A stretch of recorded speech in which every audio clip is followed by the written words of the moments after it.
Bueno, equipo hoy grabamos con Celeste Giardinelli. Es periodista, yo creo que sos periodista, ¿no? Además de todas las cosas. Sentate, ponete cómoda que ahora arrancamos y, y charlamos un poquito.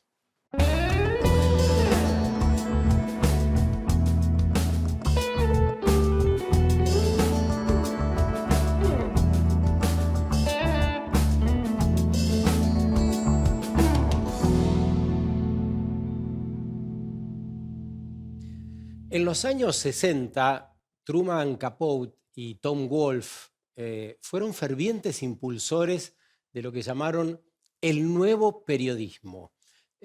Un modo de contar historias de un modo diferente, llevando partes de la ficción de ese género al periodismo, a el relato de los sucesos. Hicieron de este modo un periodismo muy atractivo que se extendió prácticamente al mundo entero.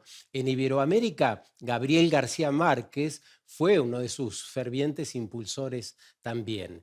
Y durante 5 o 6 décadas hemos estado practicando ese tipo de periodismo. La transformación a la que asistimos en todos los campos hoy tiene emergentes muchas personas de un periodismo diferente, de un nuevo periodismo también, que no tiene un nombre definido todavía, pero sí está signado básicamente por las tecnologías, por nuevas herramientas que ni siquiera hace 20 años poníamos a la práctica o conocíamos acabadamente. Herramientas que se van sumando de modo permanente para contarnos historias, para amplificar narrativas, para entusiasmarnos, a veces para pavear. Pero bueno, ese es el modo en que nos estamos contando hoy. Queremos hablar de eso, de cómo ejercemos el modo de comunicarnos, de qué modo estamos emitiendo, cómo nos estamos escuchando, qué es lo que están queriendo comunicar las nuevas generaciones. Y para eso invitamos a Celeste, bienvenida, Giardinelli, que, bueno, tiene un amplio trabajo en estas nuevas plataformas. Celeste ha hecho streaming, Celeste hace podcast, se mueve con mucha naturalidad en este nuevo lenguaje. ¿Qué dirías que caracteriza hoy al nuevo periodismo, ese que ejercés todos los días? Hablarnos de vos, de lo que haces y de lo que te apasiona. Bueno, primero, muchas gracias. Qué honor de introducción. Es una buena pregunta, Gabriel. ¿Qué caracteriza al nuevo periodismo? En principio, creo que el formato. Mm, El pensar, mira por dónde, ¿eh? El mm, pensar en 9:16 en ujú, lugar de un ujú. 16:9. Espero estar dando la perspectiva correcta. Pensar en vertical antes que en horizontal. El nuevo periodismo tiene una característica que es un gran desafío el cual ahora está enfrentando, que es el salirse de los contenidos cortos, porque finalmente el nuevo periodismo lo que necesita es alcanzar a públicos que están buscando entretenerse para pasarle noticias, para darle información. ¿Cómo hacemos eso? Cuando el público que está buscando entretenerse, cuando agarra su teléfono, lo que está necesitando, lo que está buscando son contenidos cortos, cosas que no le duren más de 1 minuto y medio. El desafío que tiene el nuevo periodista creo que está en lograr contar una historia lo suficientemente interesante Mm. para enganchar en ese 1 minuto y medio, para que alguien se vaya con una idea, pero que sobre todo se vaya con las preguntas suficientes para querer indagar más, querer profundizar más. ¿Qué hace falta para construir contenidos teniendo en cuenta esto que decís vos? La necesidad de despertar el interés, las preguntas, la necesidad de salir a buscar y la extensión, mucho más corta que aquellos artículos bien largos, más frondosos, aquellos informes de varios minutos. Mira, lo primero que pienso que hace falta es un entendimiento por parte de los nuevos periodistas de que el contenido corto no es suficiente. Mm, Que creer que hacer contenido breve es todo, entonces estás ejerciendo mal. mm, Creo que entender que la profundidad es necesaria, solo que hay que encontrar lugares donde llevarla o por lo menos lugares a donde redirigirla. Yo personalmente trabajo haciendo contenidos que duran entre 1 minuto y medio a Mm. 15, 20 o 30 minutos. Pero siempre, cuando hago un contenido de 20 minutos, tengo que tener en cuenta que en 1 minuto y medio tengo que ser capaz de contar una historia que te deje la suficiente cantidad de Es preguntas. interesante como ejercicio este de la síntesis extrema. ¿Cómo haces para categorizar? Es decir, para poner arriba lo más importante, para dejar afuera lo que no vale tanto según tu criterio.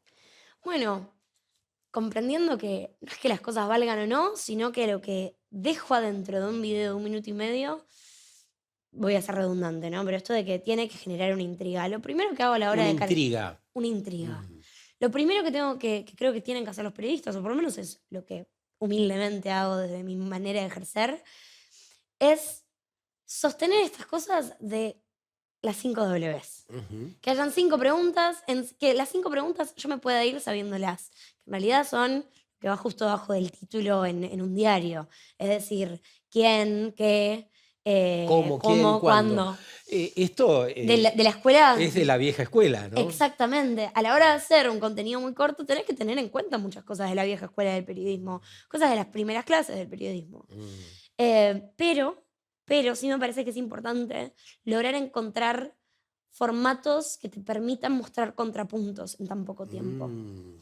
Lograr mostrar que en 1 minuto y medio realmente vos no estás contando todo. Creo que es muy injusto y muy peligroso, sobre todo, si alguien acaba un contenido periodístico corto Ujú. y piensa que ya entendió un tema. Mm. Creo que si el espectador dice, yo vi un video de 1 minuto y medio, ya entendí este problema político, entonces el periodista hizo mal su trabajo. Ah, qué bueno lo que decís, porque algo de lo que padecemos en este tiempo es creer que porque leemos, escuchamos o miramos un contenido sumamente sintético, ya tenemos que decir es por acá o es por allá, es blanco o es negro, definitivamente. Y vos nos estás hablando, según creo entender, de una especie de proyección de los sucesos, una especie de elaboración conjunta podría ser. Vos generás la intriga, tirás esa primera piedra y después vamos entre todas las personas solidificando las cuestiones, ¿algo así? Total. Y insisto, sí pienso que en 1 minuto y medio uno puede dar un mensaje muy claro. Uno puede dejar, dejar algo señalizado. Pero, por ejemplo, hay cosas que a mí me ilusionan en el periodismo en poco tiempo.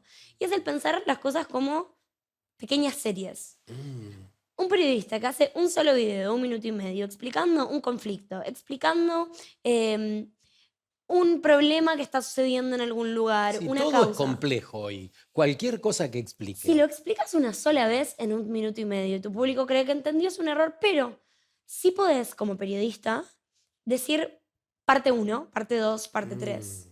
y que alguien de repente consuma una serie de videos cortos Ujú. que lo lleven a un mejor entendimiento. Mm. Eso sí me parece que es un buen ejercicio periodístico, incluso en formatos cortos. Creo que es eso, creo que hay un problema que lo padece un poco mi generación y me hago responsable porque también a veces me sucede de creer que podemos explicar todo en súper, súper corto. Y creo que sí que se pueden explicar las grandes introducciones y generar este deseo del espectador por profundizar un poco más en ellas. Y uno, como periodista, puede decidir, bueno, profundizo, profundizo haciendo más contenidos cortos explicando un tema, Acabas distintas de, aristas. acabas de decir que aprendiste de aquel viejo periodismo, del periodismo tradicional, aquello de las 5 preguntas. ¿Qué más? De todo, de todo. Mira, recién le mencionas a Truman Capote. Em, Yo creo que lo primero que los periodistas más nuevos, quienes venimos hace menos tiempo, para quien esté mirando del otro lado, que quizás no me Ujú. conozca, yo soy Celeste Giardinelli y trabajo ejerciendo el periodismo de ciencia específicamente. A mí me gusta el Sí. periodismo científico, aunque pasé por muchos diversos formatos, ¿no? Hice desde informes largos, informes cortos, y siempre hice ciencia o ambiente o Mm. tecnología. Em, Y algo que me ocurrió pasando por distintos nichos, incluso en otros momentos trabajando para Filonews, que es uno de los Ujú. grandes medios digitales acá argentinos, hubo un momento donde a mí me decían la polirrubro, porque realmente me llevaban para contribuir a los informes, no sé, el comienzo de la guerra Ucrania-Rusia. Cuando estaba definiendo hacia dónde quería llevar mi profesión, me dejaron explorar. Y algo que aprendí, sobre todo en un espacio como Filonews, que tenía una redacción con algunos periodistas de renombre, Ujú, estaban desde un Lalomir a ujú, Julio Leiva, ujú. fue primero a identificar cuál como periodista es mi valor a la hora de la observación. ¿Qué le aprendí de los periodistas, de los periodistas tradicionales? Observar. Porque finalmente un artículo extenso, mismo, una crónica, una crónica que te enganche, una crónica que haga que vos quieras continuar leyendo, implica que quien escribió tenía una capacidad de escucha a quienes entrevistaba, Mm. lo suficientemente buena, pero una capacidad de escucha, pero además una capacidad de filtrado lo suficientemente buena para que yo quiera escuchar la historia completa. Entonces, aprender a observar, aprender a escuchar del periodismo tradicional. Y después, y por sobre todo, te diría, más en tiempos de inteligencias artificiales y de noticias falsas, la famosa fake news, criterio. Hay muchos periodistas tradicionales a los que yo, con mucho orgullo, puedo decir, les heredé el criterio de aprender a escucharlos y aprender en conversaciones que por ahí he dado públicamente, a discernir entre cuáles son las historias que quiero contar. Criterio, Supongo que ahí incluirás a tu padre, Mempo Giardinelli, ¿no? por supuesto. Sí, por supuesto. Mira, de papá en particular, Mempo, si bien es escritor, se ha dedicado Ujú. en paralelo a su carrera profesional con las palabras y con la imaginación, se ha dedicado también al periodismo. Y algo que yo le aprendí a mi padre es lo fundamental, que es la pasión a la hora de escribir. Escribir sobre cosas que te importen de verdad. Y eso es fundamental. Eh, ¿Quieren ver parte de lo que hace Celeste? Arranquemos con un tráiler de Animales en Peligro, así se llama la producción donde trabaja. Cada día el mundo pierde a una de sus especies. Un animal que ya no existe más. Uno del que seguramente nunca escuchaste hablar. Y quizás ni te importe que se extinga. Pero eso va a cambiar. Sarah, Robertson y Celeste van a ir en busca de los animales más amenazados de Sudamérica. Estamos buscando pingüinos de penacho amarillo. Nuestra nueva misión es encontrar al oso andino. Debe ser de los animales en más peligro de extinción del mundo. Su desafío es encontrarlos La antena nos indica que está en esa dirección. y contar sus historias Está lleno de polluelos muertos, está lleno. para que ya no nos dé lo mismo vivir en un mundo sin ellos. Esto potencialmente me puede matar, ¿no? Totalmente. Me encanta.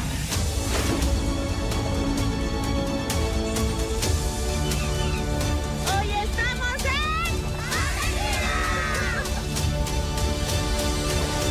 Che, estamos haciendo algo.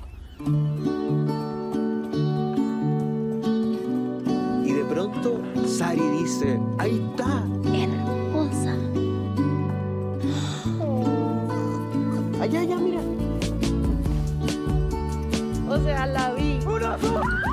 No, qué lindo. Si se extingue el huemul, perderíamos una parte de nosotros. Podemos hacer que los animales en peligro sigan viviendo por mucho, mucho tiempo. Pareciera que lo hacen con una alegría verdadera, con una emoción verdadera. Y digo esto porque a mí este tráiler me remite un poco a un reality donde nada es verdadero.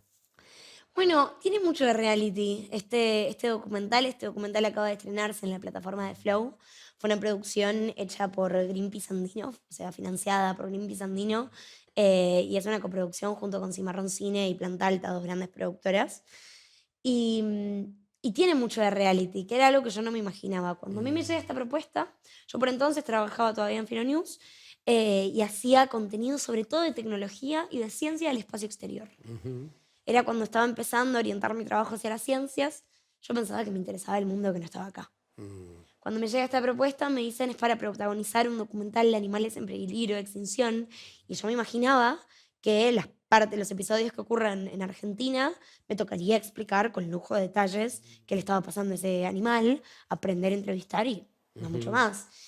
Y para mí fue un descubrir que lo que tenían en mente en realidad era contar la historia de Sara, nuestra compañera de Colombia, Robertson, nuestro compañero de Chile, y la mía.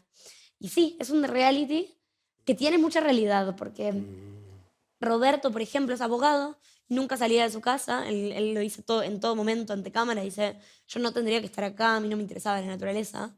Sara trabajaba mucho en la ciudad, ella es rola, es de Bogotá, y trabajaba siempre haciendo reciclaje urbano, pero en las ciudades. Y yo hablaba del espacio. Entonces este documental consistió de pasarnos 4 meses enteros conociendo los páramos, conociendo ecosistemas en los que yo nunca había estado. Los páramos son un ecosistema muy particular de Colombia y de otras partes de Sudamérica, conociendo los bosques patagónicos, conociendo en profundidad el monte chaqueño, los esteros en el Iberá, en Corrientes, incluso unas zonas muy curiosas de Chile. Y lo que tuvo de peculiar fue encontrarme con un documental tremendamente personal, pero que a su vez tenía una misión muy clara: poner en agenda cuáles son los animales que deberíamos estar mirando. Sí, naturalmente pareciera que ese modo de contar resulta eficaz. Y acá aparece como una primera gran distinción entre aquel periodismo que venimos cotejando con el nuevo. Pareciera que las historias personales van de la mano en el nuevo periodismo de las historias que salimos a contar. No sé, muchos periodistas en la Argentina han ido a Malvinas, pero vos fuiste y eso resultó todo un episodio, si ibas, si no ibas, si tu papá estaba de acuerdo o no, un montón de conjeturas que hace 20 años no hubiesen tenido ningún espacio, ya sea en gráfica o en televisión, ¿no? Total. Hay una cosa que creo que es un fenómeno que viene sucediendo muy a raíz de las redes sociales, y es que los públicos empezaron a prestarle más atención a quiénes son las personas que consumen. Eso pasa desde eso que antes le pasaba solamente a los músicos quizás, y que la gente quiera saber cómo era la vida de John Lennon, saber cómo era la vida de Cerati, cuál era la vida de los grandes cantautores, de qué hacían, de qué vivían, este deseo de conocer su intimidad, se transportó también a otros medios, a otros personajes que aparecen, a otros personajes que han aparecido en cámaras, como lo son los periodistas.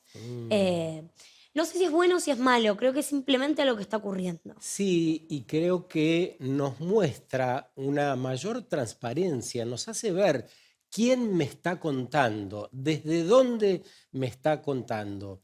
Yo no siento que hayan actuado los personajes. Ahora vamos a ver otro fragmento del chungungo, ¿no? Así se llama, otro animal que está en peligro de extinción y que ellos retrataron. Pero siento que si verdaderamente es honesto esto que estamos viendo, estamos conociendo una parte que no conocemos de los periodistas tradicionales. ¿Ustedes saben cómo es la vida de Santo Biasati? ¿Saben cómo vive? También puede ser, y está bien que el espectador diga, pero no me interesa. Pero creo que por lo menos mi generación tiene una pretensión de algo parecido a la intimidad con quienes ven. Este documental es tremendamente íntimo, de hecho. Claro, quería terminar, ¿no? Saben, con lo de Biasati, decir, ¿saben cómo vive? ¿Qué piensa? ¿Cómo trata a sus hijos? ¿Cómo se relaciona con la naturaleza? Pongo Santo Biasati y ustedes pueden hacer una lista en sus casas con los periodistas que sigan desde hace mucho tiempo. Pero me da la impresión que este nuevo modo de ejercer el periodismo muestra todas esas otras cosas que antes no se mostraban. Vamos a otro ejemplo, a ver. En este momento estamos en Chile. Tenemos una misión y es que la gente no conoce al chungungo. ¿A qué?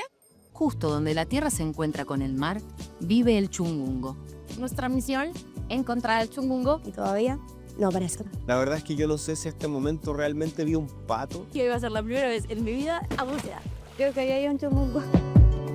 El problema es que el chungungo se está quedando sin lugar para vivir. Los dilemas son estos, o sea, monstruo industrial versus la convivencia del medio ambiente, del chungungo, también de las personas. Empezamos a tener nuestras consecuencias. Lo que hacemos ahora van a tener, digamos, huellas por miles de años en el futuro. Hay que abrir los ojos a lo que tenemos cerca, porque es la única forma de defenderlo.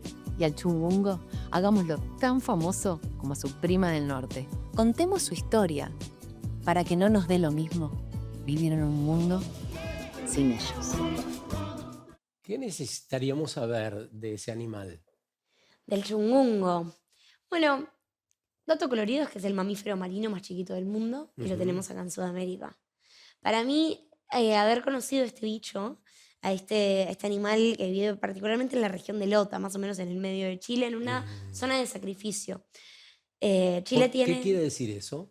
Chile tiene 10 zonas de sacrificio, que es un término acuñado por un abogado chileno muy reconocido, Alex Muñoz Wilson, que es un término que implica, son 10 lugares donde es como si fuese la ley de la selva, pero en el peor de los sentidos.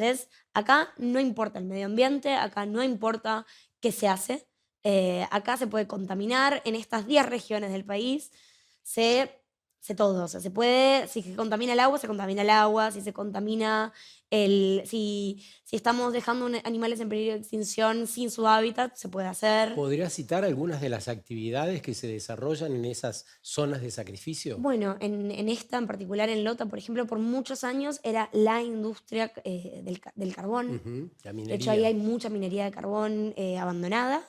Y hoy es el lugar donde están las madereras. Hoy ahí es donde están es una región donde hay muchas plantaciones de ciertas especies de árboles que se usan solamente para la tala. Es decir, se planta para la tala y para después de eso procesarlo. Y de hecho es parte del riesgo que tiene este animal, el chungungo. A mí, algo que me gustó hacer en este trabajo en particular, en Animales en Peligro, fue sentir cómo estábamos mostrándole a una parte de la sociedad latinoamericana que la fauna que debería importarle no está en África necesariamente. No está, viste que uno cuando habla de documentales de animales, uno piensa en los leones, piensa en la sabana africana, y no piensa tanto que en su región pasan cosas increíbles. ¿Por qué debería importarnos el chungungo? Creo que porque nos hace humanos que nos importen nuestros animales. Y lo digo sin ser ni vegetariana ni vegana, pero hay algo de... Creo que hay algo de valorar lo que tenemos. Mirá, ni siquiera te hablo de una soberanía nacional, ¿no? Como te lo puedo decir con el huemul, valorar a nuestros animales como nuestros íconos, sino una empatía humana. Creo que en el momento en que dejamos que permitimos que nos dejen de importar los animales que conviven con nosotros en la Tierra, que realmente decimos, me da igual, estamos ignorando que nosotros somos parte de algo mucho más grande. Y nos estamos posicionando en una posición realmente cruel y sobre todo injusta. ¿Por qué debería importarnos el chungungo? Alguien podría decirte, ¿por qué debería importarme el hijo de otro que no es el mío? Para mí es un poco lo mismo. Creo que debería importarte porque te hace humano. Te hace humano que te importa. Ahora volvemos, porque entre otras cosas Celeste se va a tomar un vasito de agua para aclarar un poco. Y vamos a seguir con esta interesante conversación porque nos está llevando el hilo de lo que nos cuenta a reconocernos como humanos, que no es poca cosa, a entender lo que implica la subsistencia de un ecosistema, es decir, de todo aquello que hace posible la vida, el aire que respiramos, el agua limpia, lo que comemos, cómo nos nutrimos, la selva desde donde sale todo aquello con lo que nos curamos. Imaginen pensar de modo integral ese espacio que habitamos creyendo que somos como una unidad separada de todo lo demás. Ahora volvemos.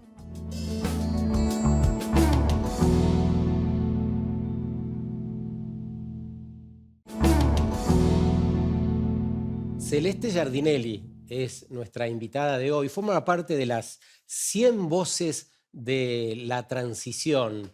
Creo que hemos llegado a un punto de nuestra conversación que podría preguntarte, ¿cómo imaginás? Recién hablabas de las zonas de sacrificio, 10 zonas de sacrificio que hay en Chile, donde se instalan industrias que no les importa contaminar, no les importa el ambiente ni tampoco las personas que viven por ahí. ¿Cómo te imaginás entonces el progreso? Es fuerte tu pregunta. ¿Cómo me imagino el progreso? Mira, me voy a transportar mucho más a algo cercano, a la época de la inteligencia artificial, que es la que estamos viviendo todos. Algo que a mí me da un poco de impotencia es cuando escuchas estas conversaciones que son la inteligencia artificial va a reemplazarte, va a quitarte el trabajo. No porque no sea cierto, sino porque es quitarnos la responsabilidad de los humanos sobre ello.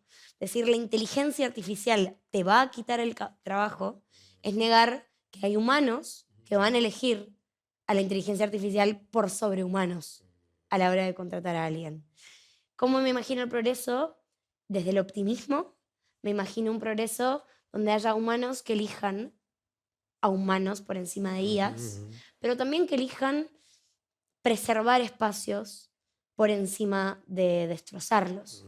No me parece incorrecto que hayan industrias que lastimen a una parte del medio ambiente. Me parece que es triste, pero cierto, en algún punto casi natural, pero sí me parece grave permitirnos vivir como humanos en la comodidad de no pensar en transiciones. Dijiste una palabra interesante, lastimar.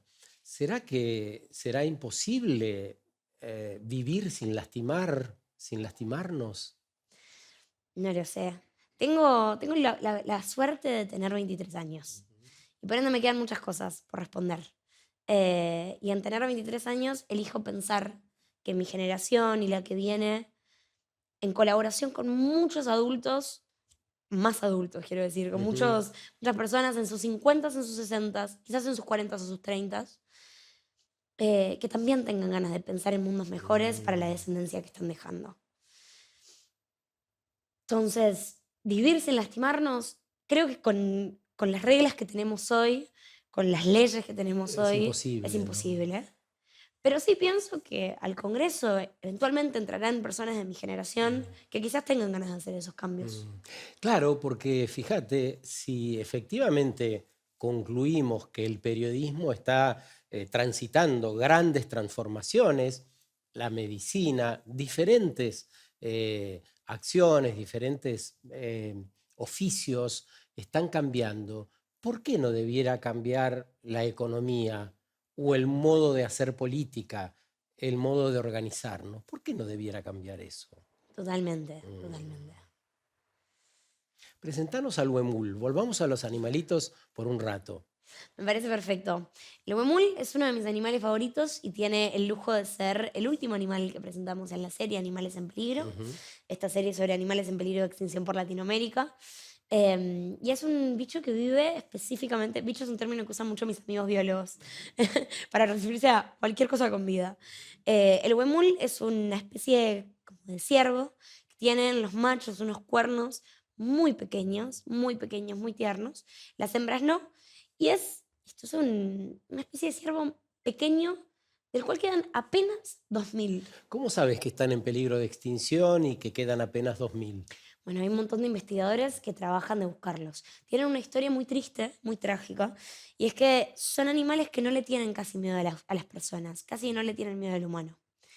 A raíz de eso eran muy fáciles de cazar y los mataban entre por deporte y por querer su carne en momentos anteriores. Incluso comunidades originarias, al punto de dejarlos al borde del peligro de extinción. Hay muchas organizaciones, una de ellas es Greenpeace, otra es Rewilding Argentina, que trabajan en la protección de este animal, que vive, por ejemplo, si alguna vez quien está mirando este programa ha visitado Chaltén o ha visitado Calafate, son regiones por donde se pueden llegar. En Chaltén se puede encontrar huemul, pero imagínate que hay 2000 en un mundo tan grande. que haya un animal endémico de un lugar que solamente vive entre Chile y Argentina, en esta región de los bosques patagónicos que quedan 2000, es como que no queda en nada. Vamos a verlos, A ver. a ver un poco de esta serie y esta en su capítulo de huemules. Vamos buscando al huemul. Debe ser de los animales en más peligro de extinción del mundo. La búsqueda es larga, estamos caminando por la montaña. Estemos atentos, porque acá en cualquier momento se puede levantar un huemul que está echado rumiando. Ser biólogo un poco es como ser detective. El clima es un frío impresionante. Me parece que podría estar acá abajo en este bosquecito. Miro para abajo y digo, bueno, es empinado esto. Y de pronto, Sari dice, El huevo. Pero sí, es mucho más grande de lo que me imaginé. Creo que lo que más me encanta esta aventura es haber conocido todo el contexto que rodea a un animal. ¿Qué pasaría si se extingue el huemul? Para muchas personas quizás no signifique nada. Pero mientras estemos acá, podemos elegir. Podemos aprender de nuestras equivocaciones y volver a ganar la confianza del huemul. Qué idea linda esa de volver a ganar la confianza. Siento que sirve para los animales, sirve entre nosotros. Fuimos muy privilegiados de tener a Natalia Oreiro como host de esta serie documental, la verdad. Y nos dejó muy hermosas palabras. Quiero contarte una historia que por ahí te interesa. Por favor. Hace unos cuantos años, debe ser más de 30, me embarqué en el Rainbow Warrior, que fue una nave histórica, insignia de Greenpeace. ¿Habías escuchado hablar de ella? Por supuesto. Bueno, fuimos hasta el mar en Noruega para interponernos frente a expediciones balleneras que iban a cazar ballenas. En ese momento, Greenpeace ponía verdaderamente el cuerpo, era interesante registrar, provocaban sucesos, no sé, más cerca, acá en la Argentina, se ponían frente a las topadoras que hacían el desmonte en el norte argentino, en Salta, en Tucumán, en las provincias del norte. Siento que también Greenpeace, que fue una organización como muy guerrera, cambió sus modos y ahora es uno de los productores de esta serie, se acerca de otro modo, de un modo diferente. No es aquel de ir a interponerse frente a los balleneros, que era muy rudo, ¿no? Creo que hacen un poco de las dos a día de hoy. Creo que esta cosa un poco guerrera así en su esencia, porque tienen este principio de lucha, pero es cierto que han hecho un cambio, una transición muy espectacular, te diría, porque a veces esta cosa de... Esto es personal, esto lo digo en nombre propio, ¿no? De la Todo lo has organización. dicho en nombre tuyo, Sí, ¿no? total. Pero a veces tener estos modos tan guerreros te pone a mayores pasos de distancia de cierta parte de un público que quizás si llega primero escuchando y conmoviéndose por ciertos animales, después dice, che, creo que quiero luchar por ellos. Creo que es casi que una transición para poder tener un paso en el medio, para poder llegar. Es un modo de llegarle a quienes antes no les llegaban. Me parece que es eso. Con estas expediciones, con estas experiencias, Ujú. ¿en qué cambió tu vida? En todo. Para mí haber hecho Animales en Peligro es una serie que para mí haber hecho Animales en Peligro transformó mi manera de observar el mundo. Por muchas razones. La primera es porque, como te contaba antes, cuando a mí me llega un email ofreciéndome esto, yo trabajaba haciendo ciencia del espacio exterior y tecnología. En esa época yo tenía 20 años y llevaba 1 año y medio, a punto de cumplir 2 años trabajando. Y si bien tenía un poco de exposición porque trabajaba en redes sociales, mi camino estaba empezando a construirse. Y este trabajo a mí me devolvió la sensación de yo quiero ser una ciudadana del mundo que trabaja para el mundo, para mostrar el mundo. ¿Por qué digo devolvió? Porque yo fui criada en el Chaco. Crecí en Resistencia. Crecí incluso visitando mucho el Monte Chaqueño. Y la metrópoli ya me había tomado por completo, la universidad, la vida en la ciudad. Me había transformado en una persona bicha de ciudad. Este trabajo consistió de 4 meses enteros Ujú. de levantarme. Hay un poema de Mary Oliver que me gusta mucho que dice instrucciones quién? para Mary Oliver. Ah, Mary Oliver. Instrucciones para vivir una vida, Sí. prestar atención, sorprenderse, contarlo.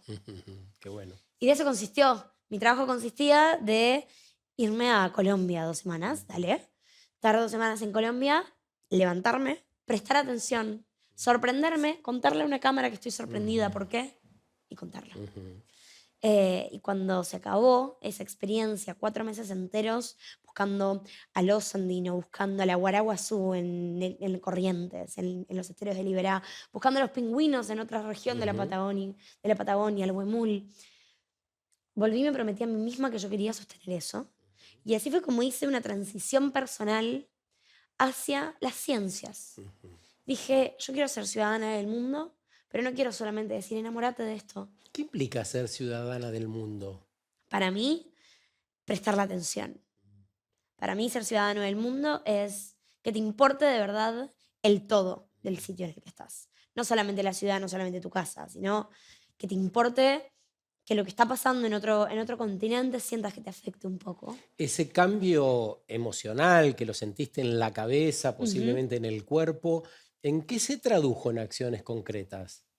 Bueno, cambiar totalmente la orientación de mi perfil en las redes sociales, dejar de dedicarme al 100% a contar historias del espacio para contar historias de acá. Concretamente, a cuando hago un avance en el tiempo, yo actualmente tengo un podcast de ciencia junto a mi amiga y compañera Almendra Vega, se llama En Teoría, y en este podcast tenemos conversaciones extensas de 20, 30, 40 minutos sobre hongos, donde nos contamos todo en profundidad sobre los hongos. Tenemos entrevistas, donde entrevistamos a expertos en una paleontóloga de cetáceos, un episodio que se viene ahora, una persona que se dedica a estudiar cómo era el mundo hace millones de años, cómo eran estos animales, incluso esto, cómo eran estos animales que hoy nos enamoran millones de años para atrás, cientos de miles de años para atrás. Ser ciudadano del mundo yo creo que es prestarle atención. Que en el fondo creo que ser periodista, prestar atención y difundir esas historias. ¿Eso implica para vos también ejercitar una mirada distinta, no que se acople al sistema, sino que pueda cuestionarlo, mirarlo desde otros ángulos, incitar a nuevas preguntas? ¿Te pasa eso? Creo que el mayor privilegio que siento hoy como adulta es que puedo tener una vida fuera de agenda. Que incluso dedicándome al periodismo, puedo no estar mirando cuál es la agenda del día. Que por supuesto que me importa. Pero puedo elegir contar historias de cosas que no están en agenda. ¿Quién construye la agenda? Gente que no soy yo. Muchas. Y gente que no conocemos. Gente que no conocemos. Si pudiera decirte, yo, con qué lujo te lo diría. Podemos imaginar quién construye esa Claro, agenda empresarios. hegemónica establecida, pero creo que estamos de acuerdo en buscar una renovación de esa agenda, ¿no? Sin ir más lejos, o sea, tener conversaciones con 100 personas, pensando en transiciones, pensar en el futuro es pensar fuera de agenda, porque la agenda es el presente. Es qué importa hoy, qué importa mañana y pasado mañana, pero no tanto qué importa de acá al futuro, acá un par de años. ¿Qué importa en tu presente? La aventura, el descubrimiento y la pasión. Creo que esas 3 cosas me importan mucho en mi presente profesional. En mi presente personal te diría que por sobre todo la cercanía con mis amistades y con mi familia. ¿Y qué pensás de la necesidad de regenerar? Estamos hablando de especies en extinción que probablemente en muchos casos tenga que ver con la reducción de su hábitat natural, ¿no? ¿Qué pensás de esa palabra, regenerar? Tremendamente a favor. Me parece que es una palabra que simboliza esperanza. Sí, yo estoy personalmente muy posicionada a favor de proyectos como el de resilvestramiento. Rewilding Argentina es una empresa, no es una empresa, es una organización sin fines de lucro que hace esto en particular, que es que, de hecho, esta es una de las historias que contamos en el capítulo 5 de Animales en Peligro, esta serie que hicimos con Greenpeace, que consiste por ejemplo, en el Chaco, de donde soy, volver a traer al tigre chaqueño. ¿Cuál es el tigre chaqueño? El jaguarete. El jaguarete. Entrenar, literalmente reentrenar, reasilvestrar animales. Por ahí vivieron toda su vida en cautiverio, es uno de los casos que contamos en la serie, para que recuperen parte de su instinto, ya no puedan ser liberados porque vivieron toda su vida en cautiverio y realmente siendo salvajes morirían muy pronto, pero que le puedan enseñar a cachorros que tengan a vivir en lo salvaje, a que ellos después se curtan, hablando mal y pronto. Ese es un trabajo que se ha hecho y es muy interesante. Ya se ha realizado liberar a yaguaretés que nacieron en cautiverio y que después fueron liberados para ser animales 100% salvajes. Te escucho lo que nos recordás que se está haciendo y pienso, tamañas empresas tenemos por delante. ¿Cuánto desafío? ¿Cuánto por hacer, no? Sí, pero sin embargo me rehúso a pensar que el futuro no es prometedor. Al contrario, cuando yo digo desafío, hablo de desafíos en positivo. Nuevos trabajos, nuevas miradas, nuevas organizaciones.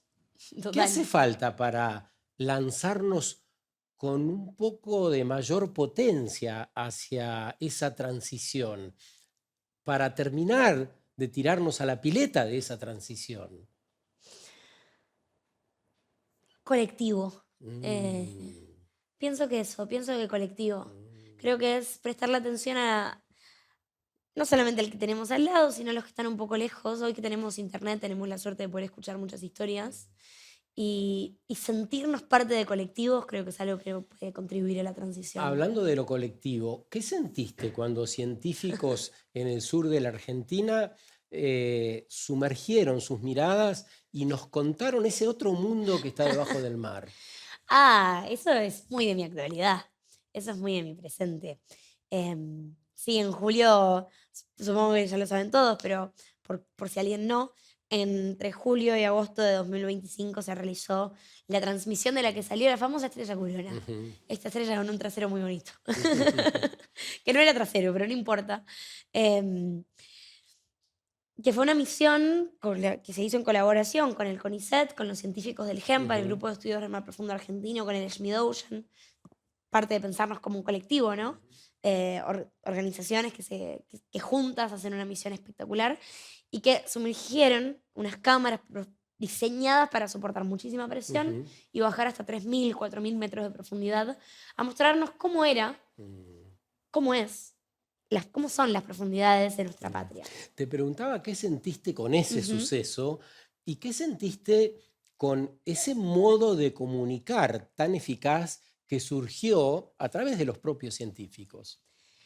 Sentí primero mucho orgullo y mucha alegría, porque para mí fue un momento de demostración de cómo si vos tenés personas que saben contar historias bien, podés despertar interés sobre cualquier cosa. Sobre todo cuando se trata de cosas que nos importan, como conocer nuestra patria. Un dato que mucha gente en nuestro país desconoce es que casi el 60% del territorio nacional argentino es mar. Si uno mira qué es la Argentina, no es solamente la forma de nuestro país, las Islas Malvinas, las Islas Sandwich, la Antártida. Casi el 60% de nuestra patria, es decir, más de la mitad de nuestro país, es océano. Es hacer soberanía, conocer esas profundidades. Y qué maravilla poder demostrar cómo a los ciudadanos argentinos nos importa ver qué hay ahí abajo. Sentí mucha ilusión. Tuve el privilegio de ser quien contribuyó mucho con ese grupo de científicos a la divulgación de esta campaña. Un mes antes de que el barco zarpe con nuestros científicos y las cámaras, grabamos una serie de contenidos que se hicieron muy virales justo 3 días antes de que el barco zarpe, que consistían de contar lo que iba a suceder. El GEMPA, el Grupo de Estudios del Mar Profundo Argentino, pasó de 800 seguidores a 15.000 en cosa de 2 días, con un video viral. Y eso despertó una primera ola que después creció en una cosa increíble. Hablando de apropiarnos de conocimientos, de lo que somos y de lo que tenemos, ¿qué fue lo que te trajiste de Malvinas después de tu estancia por ahí? Hay voy a citar mal a los autores, entonces no diré nombres. Sé que se llama Cecilia y creo que Agustín. Hay un libro muy hermoso que se llama Malvinas, el territorio más amado y más desconocido por los argentinos. Y es un libro que cuenta todas las historias sobre las islas, paralelo a la guerra, ¿no? Nunca deja de contar la guerra, pero cuenta, bueno, qué animales viven ahí, de qué se trata la fauna del lugar, qué tradiciones tienen. Nuestra Constitución Nacional dice que sostenemos que las Malvinas son argentinas, porque indiscutiblemente lo son, pero que en el momento de recuperar el poder y el ejercicio de la soberanía en nuestro territorio, lo haremos respetando las tradiciones de quienes en este momento están viviendo allá. Entonces, si nuestra Constitución dice que vamos a respetar su modo de vida, deberíamos conocerlo. Algo que a mí me ocurrió en Malvinas y que fue lo que me traje fue la noción total de, ay, cuántas partes no conozco de este territorio que amo. Y me hizo reflexionar mucho para otros territorios que conozco y que no conozco, de los que digo amar. ¿Encontraste alguna conjunción entre los habitantes y la cultura de quienes viven en Malvinas y la nuestra, los que vivimos acá en el territorio? Porque entre palestinos y judíos que sostienen esta confrontación tan encarnizada, tanta muerte en el medio, hay mucha cosa que une a las personas, a las familias, desde comidas, costumbres, vestimentas, infinidad de cosas. Mira, la primera, y que creo que es la que más llama la atención cuando se lo cuento así a amigos, es que muchas veces no dimensionamos lo cercana que era la relación, que supo ser la relación, y lo cerca que estuvimos realmente de recuperar la soberanía de las islas antes de que fallezca Perón, justo esos años previos. Pero hubo un momento donde algunos isleños más grandes te dicen, mi abuelo fue a hacer la Universidad de Buenos Aires, fue a hacer la Universidad de Bariloche, nos atendíamos en hospitales de Continente, y Continente es también nuestra patria.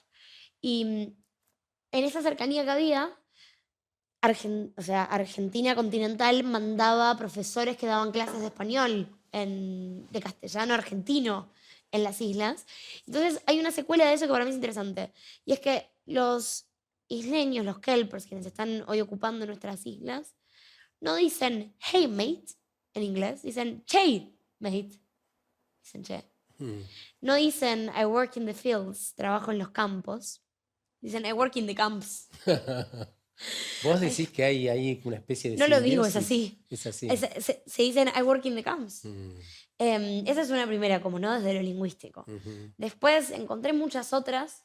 Hay una que es agridulce, porque las razones son distintas, pero en el bar más conocido de la isla. Sí, en el bar más conocido de pequeño pueblo de Puerto Argentino, para ellos Stanley, hay en el baño de hombres un retrete. O sea, en el lugar donde está el espejo, donde debería estar el espejo, hay como el pedacito de un retrete. Que vos levantás la tapa. Cuando levantás la tapa, en lugar de encontrar un espejo, encontrás adentro una foto de Galtieri, del dictador argentino, que dice Rot in hell, you asshole. Que ardas en el infierno, imbécil. Palabras con las que coincido para uno de nuestros dictadores, por razones diferentes. Puedo suponer, ya en el final de nuestra conversación, que estamos muy en contra de la guerra, de recuperar las islas o tender lazos a través de la guerra. Hablemos de eso, hablemos de la paz en el final. Hablemos de la paz. Sí, esto relacionado a Malvinas, si querés. No, y en general. Esto es clase 1 de la primaria quizás, pero a la hora de hablar de Malvinas es entender de verdad que la guerra de Malvinas sucedió como un manotazo de ahogado por parte de la dictadura cívico-militar que teníamos en ese momento para generar un poco más de unión nacional en un momento donde ellos estaban empezando a perder poder. Pero verdaderamente, sí, fue una pésima decisión porque realmente eso fue lo que más nos distanció de recuperar nuestra soberanía. Cosa que no creo que no suceda nunca, es lo que más deseo en el mundo. Pero hablemos de la paz. Hablar de la paz para mí es hablar de tender puentes, pero sobre todo hablar de no tener miedo a sostener conversaciones incómodas. Yo sí pienso que el camino así como hablábamos antes, ¿no? Como de animales en peligro, de zonas de sacrificio. Creo que la paz comienza en una conversación, en muchas conversaciones.